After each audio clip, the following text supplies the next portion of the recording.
Buongiorno. Today we are 3/4 of the way up Mount Etna, Europe's most active volcano. And that might sound pretty daring, but actually, if you look over here, look, snack bars, competing excursions to the summit. It is a fantastic mountain. It was the forge of the gods. It looms very large in the conscience of the people of Sicily, especially in Catania and Messina, because every now and then, February 2021, for example, it dumps a huge pile of volcanic ash all over streets and rooftops and cars, and last time it cost €500,000 to sweep it up. Anyway, we're going to go with some scientists all the way, or almost all the way, to the summit and the crater, and it's perfectly safe. Unless it blows up.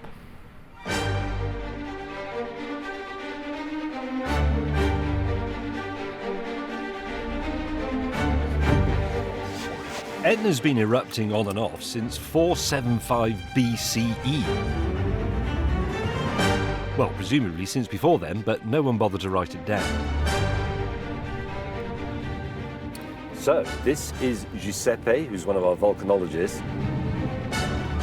And what happens if it goes off?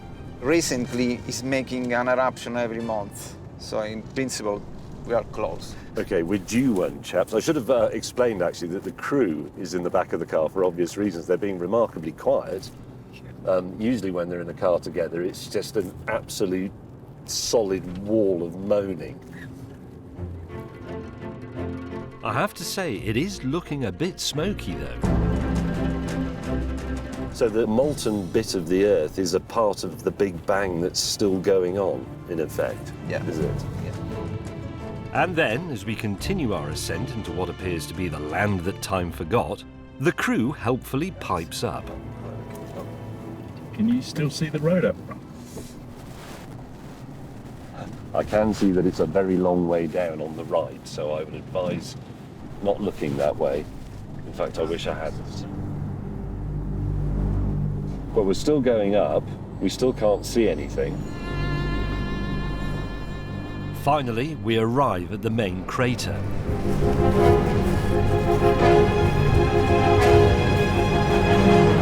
Where it's actually not smoke at all, just freezing fog.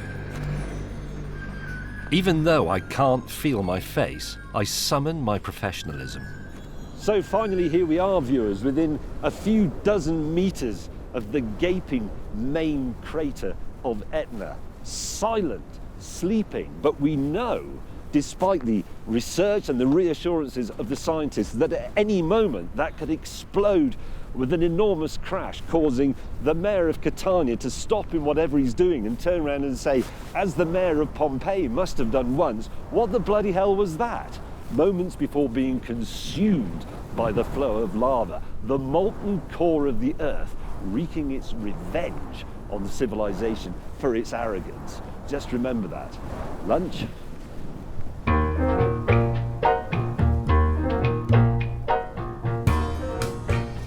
Actually, I need to explain this to the viewers so that they don't think we're complete idiots. But our original plan was that we'd come up here, we'd be able to do a few simple experiments, and we'd be able to fly a drone over the crater and actually look down into a volcano, which would have been quite remarkable.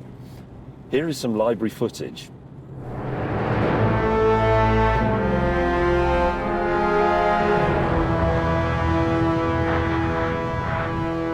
As a consolation prize for seeing the square root of bugger all, Giuseppe gives me a whistle-stop tour of the office. Is this some sort of volcano defcan? Yeah, in some sense. Turns out that as well as being a volcanologist, Giuseppe's also a keen baker. When the cake is cooking, inflate. Yes. So when the magma is coming up, the summit of the volcano inflate. When the eruption starts, start to deflate. Yes. Like a cake. The team monitor how well Etna is baking with 150 sensors based in and around the crater. Do you ever wake up at night thinking, shit, there's a massive volcano just down the road?